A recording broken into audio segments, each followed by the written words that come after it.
Quería preguntarle respecto de la situación de acatamiento a la cuarentena que está instalada en el día de hoy. Vamos rumbo al 6º día de cuarentena, hay un nivel de acatamiento y sobre todo de concientización que parece ir creciendo, pero también es cierto que en algún momento la gente que está 10, 12, 14 días adentro de su casa va a empezar a sentir ese cosquilleo de decir quiero salir. Se van a producir adentro de las casas situaciones de tensión, de convivencia las 24 horas permanentemente.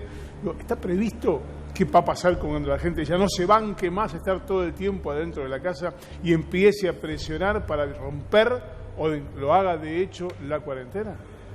Estas son medidas que son muy importantes, que ponen sobre las personas un peso y una responsabilidad realmente grande, y tenemos absoluta conciencia de lo difícil que son, que angustian incluso el hecho de no poder salir de casa, excepto para, por ejemplo, ir a hacer alguna compra o para ir a la farmacia o para pasear una mascota.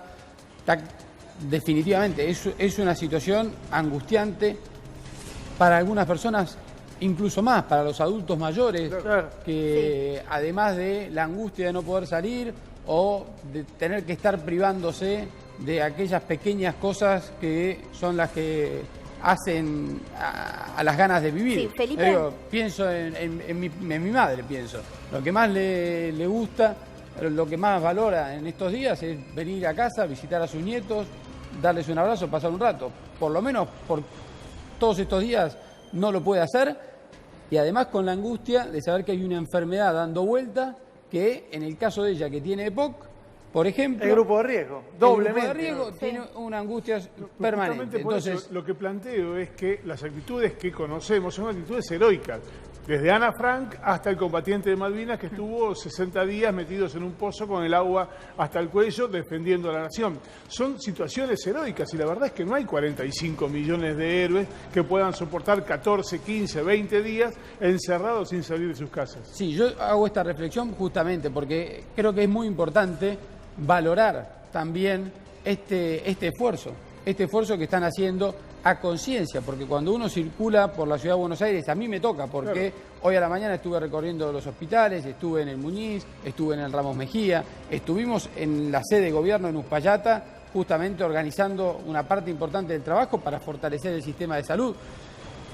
La verdad es que la ciudad se la ve prácticamente vacía, tanto en términos de autos como de gente caminando por la calle, y cuando uno mira los indicadores del transporte público es más elocuente todavía. El subte del día de hoy bajó un 99%, por ejemplo, con lo cual, por un lado, agradecerles este compromiso y esta responsabilidad a todos los vecinos de la ciudad, y por otro lado, también hay excepciones, hay gente que no cumple, y con esas personas vamos a sancionarlas, vamos a caer con el peso de la ley, lo vamos a poner a disposición de la justicia, porque no es justo tampoco que frente a toda esta enorme mayoría que hace un esfuerzo enorme para evitar la propagación del virus en una situación sanitaria como la que estamos viviendo, sean irresponsables y pongan en juego la salud pública. Sí, Felipe, aparte de esas excepciones, digo, hay exceptuados y exceptuadas que mañana van a ir a trabajar porque el decreto los habilita y porque tienen, digo, no sé, empleados de la salud que trabajen en una fábrica que produce alimentos, y si se encuentran con estos puntos de acceso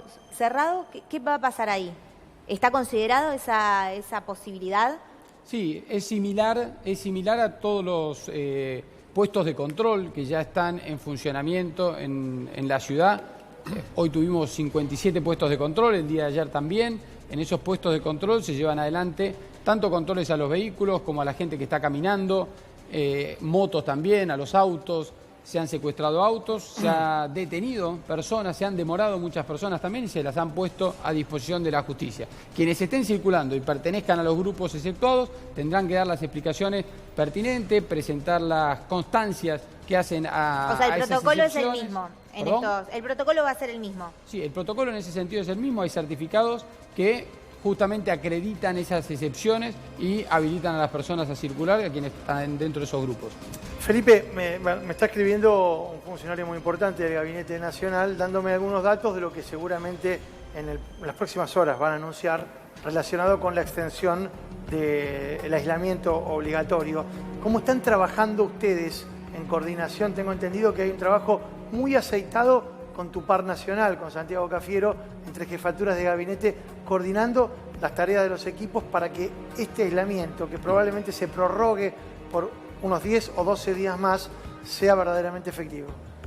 Hoy no nos referimos a la extensión del plazo del aislamiento, así que yo prefiero tampoco extenderme al respecto. Lo que sí es muy importante es que mientras dure el plazo de aislamiento, ese periodo, que lo cumplamos, que hagamos este esfuerzo enorme que decíamos recién, que significa... ¿Y por qué? Yo voy a hacer énfasis una vez más en por qué es tan importante que lo cumplamos. Porque estamos en una etapa de un inicio de circulación comunitaria del virus. En esa etapa van a aumentar los casos.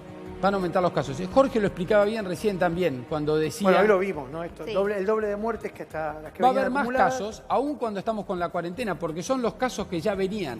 La cuarentena lo que va a hacer es que justamente, si los casos iban a aumentar más rápido, aumenten más lento, gracias a que nos quedamos en casa, gracias a que de esa manera disminuimos el ritmo de contagio. Y eso nos va a permitir que, junto con el rol del Estado, en este fortalecimiento del sistema de salud, que no es solamente las camas, pero las camas son una parte muy importante porque son las camas, pero son los respiradores, son los insumos y fundamentalmente son nuestros médicos, nuestras médicas, enfermeros y enfermeras y todo el personal de salud que deja todo todos los días en los hospitales, en los centros de salud para cuidarnos a todos. Felipe, a propósito de esta curva que se va a venir ascendente, ¿no?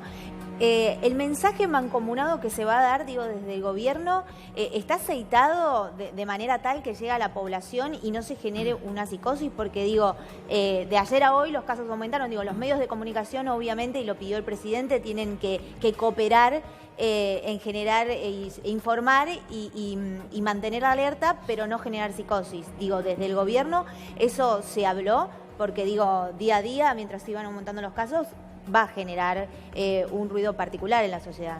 Sí, permanentemente. Nuestro mensaje es de no alarma, es de cierta tranquilidad, pero al mismo tiempo es de una enorme responsabilidad. Esto hay que tomarlo en serio. Acá está la salud pública en juego, pero la parte positiva es que depende en gran medida de nosotros, depende en que cumplamos todas las recomendaciones, todas las medidas de cuidado, desde el lavado... Qué difícil hablar de una parte positiva, digo, en el contexto en el que estamos, ¿no? Pero digo, es importante resaltarlo, Lo que porque quiero decir se ve es todo que, negro, si no. Lo que quiero decir es que nosotros tenemos un rol muy importante y que puede tener un impacto muy grande también. Si nosotros realmente cumplimos con estas medidas de cuidado, somos responsables, mantenemos las distancias cuando estamos con otra persona y estamos hablando y mantenemos la distancia, nos lavamos las manos. Si tenemos que toser, lo hacemos en el pliegue del codo. Y en este caso, en este momento, en estos días tan difíciles, cumplimos con el aislamiento, es la mejor manera de prepararnos para evitar la propagación del virus. La situación que estamos viviendo, la situación de crisis que estamos viviendo, obliga a integrantes de la fuerza política a la que usted pertenece a repensar el rol del Estado. Digo porque durante mucho tiempo se habló del Estado elefantiásico, que gastaba más de lo que tenía, pero cuando las papas queman, el que va en auxilio de la gente es el Estado. No, nosotros creemos en un rol fundamental del Estado y en materia de salud, por supuesto, y por eso decía, nosotros tenemos un orgullo enorme por el sistema de salud de la Ciudad de Buenos Aires, por sus profesionales, por sus hospitales. La Ciudad de Buenos Aires tiene 34 hospitales, tiene un sistema de emergencia que es un orgullo para la ciudad, para el país y que es un orgullo en el mundo. El SAME es un orgullo. Tenemos hospitales generales de agudos, atendemos a 9 millones de pacientes todos los años. Realmente es un sistema de salud muy robusto que en este caso, con una epidemia de estas características y que ha puesto en juego a todos los sistemas de salud de los países más desarrollados del mundo, también la ciudad se prepara para enfrentarlo y se prepara de la mejor manera posible, fortaleciendo en aquellos aspectos que va a ser necesario estar más preparados. No, coincido plenamente con eso, por eso se lo preguntaba, porque digo, la base del gasto social es la salud, la seguridad y el sistema previsional. Es allí donde había que atacar el gasto público porque se gastaba más de lo que tenía. Vuelvo con el tema, cuando las papas queman, es el Estado, a partir de ese gasto público, el que asiste a la gente que está en riesgo, o sea, hoy a todos. Sí, por supuesto, y por eso hicimos tanta inversión en los centros de salud, en la atención primaria de la salud. En estos últimos años hemos hecho un refuerzo enorme completando los centros de salud. Uno de nuestros principales compromisos que asumimos cuando Horacio asumió como jefe de gobierno fue que hubiera un centro de salud a menos de 15 minutos en transporte público de todos los vecinos de la ciudad de Buenos Aires. Y lo llevamos adelante, lo implementamos. Pusimos en marcha la historia clínica electrónica. Hoy todos los centros de salud tienen historia clínica electrónica y los hospitales de la ciudad la están incorporando también, en las guardias, en los consultorios externos y también en las internaciones. Déjame compartir con vos y con todos los que nos están mirando lo que pasó esta mañana. Esto es un típico caso en donde la reacción ciudadana genera un pedido, un requerimiento al Estado, en este caso el Estado de la ciudad, porque quienes asistieron fueron los integrantes del muy buen servicio de emergencia que tiene la ciudad, que es el SAME. Fíjense lo que pasó hoy en un colectivo de la línea 67. Por la mañana, cuando una persona empezó a manifestar públicamente ante las personas que la acompañaban en ese colectivo síntomas que podían ser compatibles con el coronavirus. Llévame, no me voy a aceptar nada. No me voy a aceptar nada. Siéntese donde estaba. Y abrime la puerta. Siéntese donde estaba, tranquilícese. Y abrime la puerta. Señora, siéntese donde Abrime la estaba. puerta. Señora. ¿Se da cuenta que está poniendo en riesgo mi salud también, señora? Por favor, le pido que tome asiento. ¿Y qué yo me tengo que aguantar todo esto, Yo boludo? le estoy pidiendo que tome asiento tranquila, yo la voy a controlar. Señora, si ya tomó una decisión y no se puso a todo, por favor tranquilícese y no haga más difícil la cosa, por favor. Yo me he pedido. Abrime la puerta. Tome asiento. Abrime la puerta.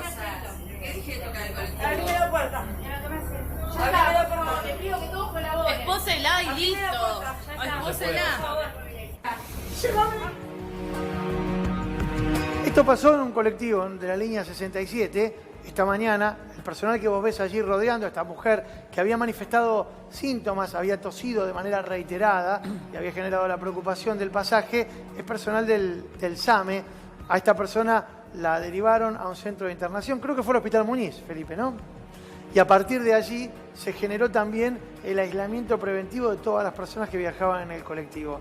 De esto hablamos, me parece, cuando mencionamos la necesaria coordinación entre el esfuerzo ciudadano y la tarea del Estado, en este caso asistiendo a la problemática. Y déjame, Mauro, que yo estoy convencido. Veo la reacción de los vecinos y vecinas de la ciudad de Buenos Aires frente a esta situación, el grado de compromiso, el grado de responsabilidad. Yo estoy convencido que vamos a salir tirando juntos para el mismo lado, junto con el gobierno nacional, junto con el gobierno de la provincia, planificadamente, trabajando todos en conjunto y con este compromiso, vamos a salir adelante y vamos a recuperar nuestras vidas con normalidad lo más rápido posible.